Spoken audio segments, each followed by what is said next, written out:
ಮಾನನೀಯ city Ravi ಅವರೇ, ನಡೀತಿರುವಂತಹ neat ಪ್ರೊಟೆಸ್ಟ್ಗೂ ಮುಲ್ಲನಿಗೂ ಏನ್ ಸಂಬಂಧ ಅಂತ ಕೇಳಿದಿರಾ. ಹಾಗೆ ನೀವು ತೇಜಸ್ವಿ ಸೂರ್ಯ ಅವರು ಪಾಪ ಮತ್ತೆ ಮತ್ತೆ ಒಂದೇ ಡೈಲಾಗ್ ನ ಹೇಳ್ತಾ ಇರ್ತೀರಾ, ಎದೆ ಸೀಳಿದ್ರೆ 2 ಅಕ್ಷರಗಳಿಲ್ಲ ಅಂತ ಹೇಳ್ತಾ ಇರ್ತೀರಾ ಸರ್.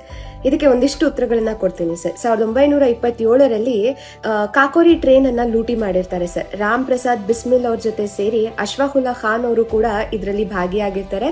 ಇದೇ ಕಾರಣಕ್ಕೋಸ್ಕರ ಬ್ರಿಟಿಷರು ಅಶ್ಫಾಕುಲ್ಲಾ ಖಾನ್ ಅವರನ್ನ ಗಲ್ಲಿಗೇರಿಸ್ತಾರೆ ಸರ್. ಅವ್ರಿಗೂ ಭಾರತಕ್ಕೂ ಏನ್ ಸಂಬಂಧ ಇತ್ತೋ ನಮಗೂ ಭಾರತಕ್ಕೂ ಅದೇ ಸಂಬಂಧ ಇದೆ ಸರ್.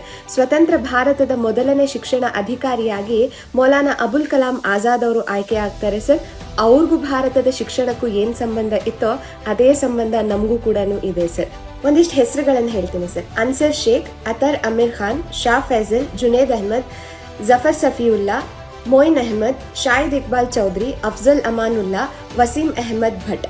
ಇವರೆಲ್ಲ ಸರ್ ಭಾರತ ಕಂಡಂತಹ ಉನ್ನತ ಮಟ್ಟದ IAS ಅಧಿಕಾರಿಗಳಾಗಿರ್ತಾರೆ ಸರ್. ಅದಲ್ದಲೇನೆ ನನ್ನ ಫ್ಯಾಮಿಲೀಸ್ ಅಲ್ಲಿ ಇಂಜಿನಿಯರಿಂಗ್ ಗ್ರಾಜುಯೇಟ್ಸ್ ಇದ್ದಾರೆ, MBA ಗ್ರಾಜುಯೇಟ್ಸ್ ಇದ್ದಾರೆ, ಡಾಕ್ಟರ್ಸ್ ಇದ್ದಾರೆ.